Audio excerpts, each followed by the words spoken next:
gozaimasu. Welcome one and all, as winter approaches, to this review of Kawashima Yuzo's The Balloon. Not one of his more better known or acclaimed films, but a key film, I think, not only in his filmography, but I would humbly suggest in Japanese cinema in general. This is a film that marks something of a transition. It is a film that is set in a kind of almost fractious liminal space between classical Japanese cinema on the one hand, that is the so-called golden age of the 1950s, and the new wave, the younger generation of filmmakers that were coming through in the 1950s and who would explode. I think it's not too much of an overstatement to say, onto the Japanese and the international scene in the early 1960s, along with their counterparts in France in the Nouvelle Vague. This is a film that is as much about classicism, I think, in Japanese cinema, perhaps Japanese culture, as it is an example thereof. And indeed, it uses classicism, a sort of classical style, almost like a Trojan horse, I think, to kind of sneak or smuggle in some ideas, some images that kind of, when you think about them, resonate quite interestingly within the context of classicism and indeed in 1950s Japanese culture and Japanese society, and set off a series of tensions that really animate this ostensibly straightforward film really into the ranks of something that is quite special and quite different. So as part of my brief look at some Kawashima films, as a prelude to looking at the film he co-directed with Naruse Mikio, let me take you through The Balloon, otherwise known as Father Knows Best, which is very much a kind of classical Japanese cinematic title, one that sort of alludes to the presence of the much less acclaimed and visible presence of a sort of father genre in Japanese cinema. Those of you who are more hardened Japanese cinema stalwarts or cinephiles will know that around this time, in the golden age, in the classical era of Japanese cinema, there was what is commonly referred to as a hahamono, a mother film, the mother genre. Naruse Mikio made a film called Mother, and other films like Kinoshita Keisuke's Tragedy of Japan. Several Ozu films are mother films. They're stories of families, they're domestic stories in which the figure of the mother is narratively and thematically central, and in which the plight of being a mother is very much to the fore. Those of you who've seen films like Ozu's There Was a Father from the 1940s will perhaps know something of what I mean when I refer to a potentially sort of salient father genre. And I think this film, again, kind of interrogates that. So the alternative title of Father Knows Best, which is in a lot of ways misleading. I think it suggests something more in the mode of a kind of Hollywood melodrama or comedy, something like Father of the Bride, may kind of find it a strange fit for this film if you get to watch it. But I'll elucidate some of what I mean about the father genre and some of how this film interrogates that and situates itself at a fractious moment in Japanese culture and has a lot more than it seems on the surface to say about this culture. So at the center of the balloon is a family unit that is particularly fractious and in the slow process of unfolding and unraveling. The protagonist, such as there is a clear central protagonist, is a businessman, a former artist named Murakami Haruki. There you go. He has and employs his eldest son, who is something of a wastrel. He is something of a womanizer. He is stringing along a woman, a bar worker, who is besotted with him, and he begins seeing on the side a cabaret performer, a younger girl, who is trying to make her way as a singer. This Murakami's character, his young daughter, comes back to live in the family home, and the various tensions arising from the attitude of the son and of the way that he treats his on-off girlfriend, certainly his lover, leads to a series of visits taken by Murakami, played by Mori Masayuki, frequent Kurosawa, Akira and Mizoguchi Kenji collaborator, leads to him visiting Osaka, where he runs into someone he knew formerly, a young woman and her brother, and the sense of almost having two families becomes pronounced as the narrative develops. So we have in the balloon Shomingeki, a contemporary drama, and one that, like most Shomingeki, typically we think of directors like Ozu, Naruse, Shimizu Hiroshi. Here, the family is both the narrative centre, the anchor, and something of a point of departure for interjection, for examination, for scrutiny. And through this, wider questions can be asked about Japanese society in general at a key time when it was really developing. This film was made around 1956, a year in which a government white paper declared that the post-war is over. So 11 years after the end of the Pacific conflict, World War II, and 4 years after the end of the US occupation of Japan, the country finally declared that the post-war was over, and the drive toward economic development and economic prosperity that would culminate shortly hereafter in the following decade really begins to gather pace at this time. And I think this sense of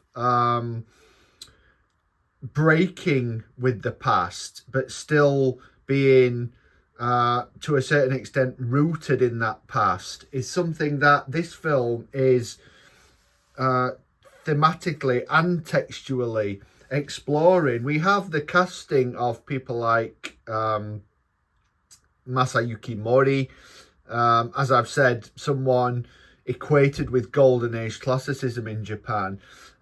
We also have key figures from successive generations of films and filmmakers who were just either making their mark or about to make their mark with alternatives to or challenges to classicism. So we have the presence of Kitahara Mie, the female star of Crazed Fruit, which only a year or so before the balloon caused shockwaves and really mounted its own assault on Japanese classicism. We also have the presence of Sachiko Hidari, who would go on to be a key female figure and voice in the Japanese New Wave cinema, particularly through her work with Imamura Shohei. She is the star, for example, of his The Insect Woman from the early 1960s.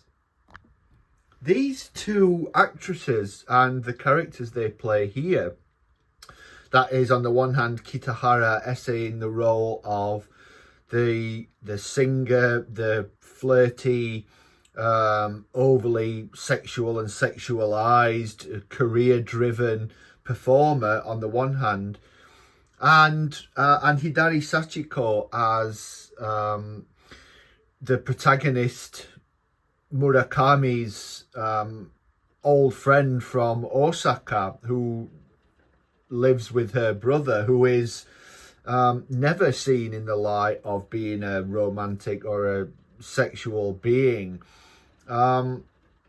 really highlights something of the fissures and the tensions that run through this film. And the fact that both of these actresses and both of these roles represent something of a departure from the figure of, for instance, the mother or the housewife that had been prominent in many shomengeki, suggests something of how this film is engaging with new and perhaps diverse female roles, and indeed masculine roles as well. But it's important to note that even with the son, with Murakami's son, who is seen as something of a cad, something of a self-interested, uncommitted sort of user of women, and someone whose career is something that he is taking for granted because of, we could argue, nepotism. The fact that the film doesn't really cast judgment on any of these characters, and indeed almost goes out of its way to explore the reasons behind their actions, attitudes, decisions, really does bespeak something of the complexity of the narrative here. Iterations of femininity represent something of the different options available to women, the way that women are figured in Japanese society, the way that they exist at the confluence of personal desire and the strictures of a patriarchal culture and society. And to this extent, one of the key figures, if not the key figure, is Murakami's young daughter, who in some ways befriends and becomes familiar with the different female figures in the narrative and in the lives of both her brother and her father. Significantly, the most strained relationship that this young girl, this adolescent girl, experiences is with her mother. She feels that at home her mother belittles her, curtails her freedom, doesn't respect her as an individual, and places demands on her, such as who she can and can't see, that are unreasonable and indeed that display objections and attitudes that are unfounded. Interestingly, it is this young adolescent's relationship with her father, which is far from perfect, and indeed which is perhaps closer than with the mother, because the mother recognizes the problems inherent in coming of age in contemporary Japan. That is most prominent, and it is through the young daughter that the father's artistic past and artistic proclivities come to light, as she too is trying to find her voice as an artist, as a painter. What is of particular interest here, and what you notice with the idea of classicism as a Trojan horse that I identified at the beginning of this review, is the way that the dictates of this film and the way that the father-daughter relationship takes centre stage occludes, but noticeably doesn't let us forget what this actually means for patriarchal society. So, for instance, the notion of patriarchal succession, the fact of Murakami's much older son being apparently kind of paralyzed by his indiscretions and proclivities, is someone who is in actual fact forced to try and make his own way, which he appears to be beginning to do. But there seems to be a lack of kind of a support structure in place for him. He is told to go his own way by his father, and he is seemingly on a path towards doing that. But there, as far as the film tells us and dramatizes, certainly, there is very little sense that the relationship between this man and his father is one that is either reparable or that can be sort of appropriated within the bounds of a patriarchal capitalist society. So to this end, we are left with the feeling that the ostensibly positive direction that his life is going in is actually nothing that adds much value either to his immediate sort of well-being or indeed to any wider context. It's something that perhaps may support an idea of wealth accumulation, economic development that seemed to be on the horizon at this time. But it's one that offers almost no personal fulfillment. And on the other hand, where we have a father-daughter relationship where the film ends on, again, ostensibly a positive note, this seems to be all about emotional fulfillment and personal development, but seems in some ways divorced from and irreconcilable with any dictates of capitalism, of work, of professional development, economic prosperity, what have you. So we have a kind of split here. We have a parsing out of the personal and the professional. Now, we could argue, as far as the narrative goes and is concerned, that this is something like the just desserts for this character, for Murakami's son, for his treatment of his lover, whose life takes a very tragic twist because of because of this man's apparent dalliance with the nightclub singer, with, if you like, a kind of extra textual sense of classicism and post-classicism having become, unharmonious bedfellows, if we're looking for symbolic resonances.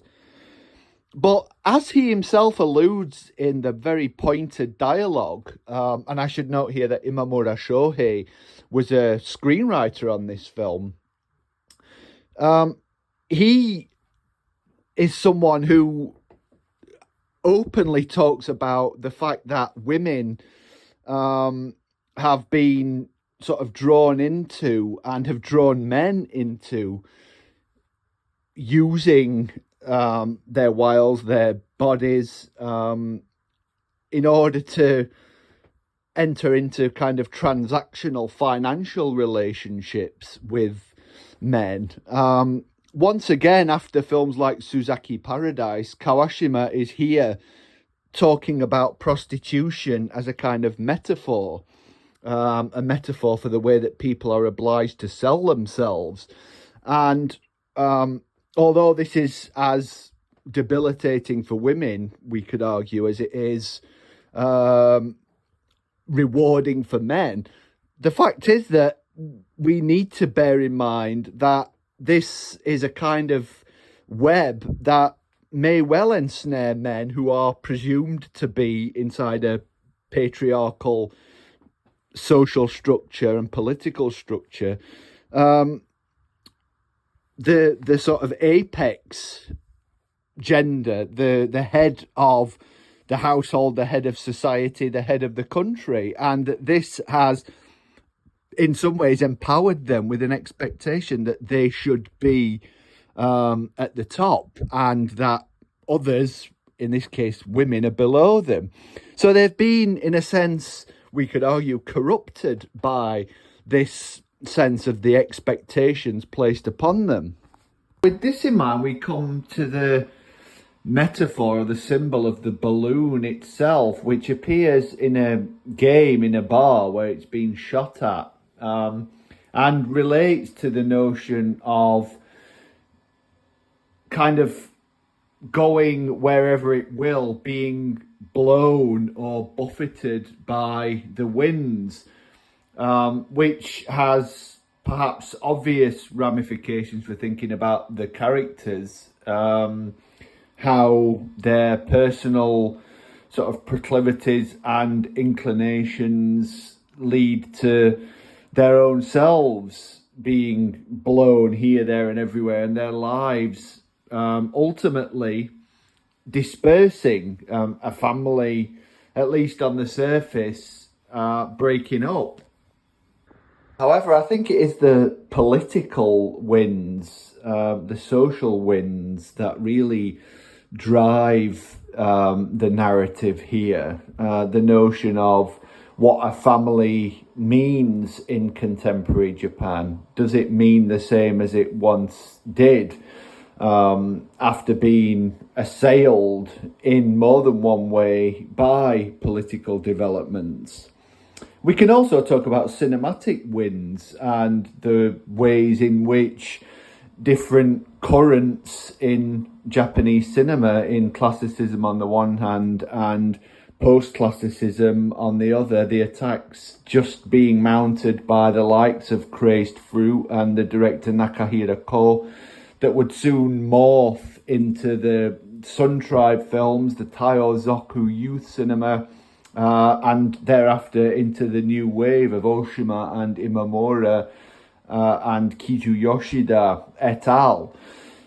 So there is a sense that there are cinematic winds pulling in different directions, and the whole film is like a balloon in that sense, being sort of blown this way and that. So the balloon is kind of a metaphor for the film itself, I think. So with this in mind, the balloon is definitely one to see. If you have any interest in the fault lines in 1950s Japanese cinema between classicism and post-classicism, then this is a film I humbly suggest that you should spare no expense in getting hold of and giving a look to. And when you do, make me your first port of call. Let me know what you think. If you've seen it already, certainly let me know what you think. Comments down below, subscribe or don't. But either way, thank you very much for watching, and stay tuned for more content in the very near future.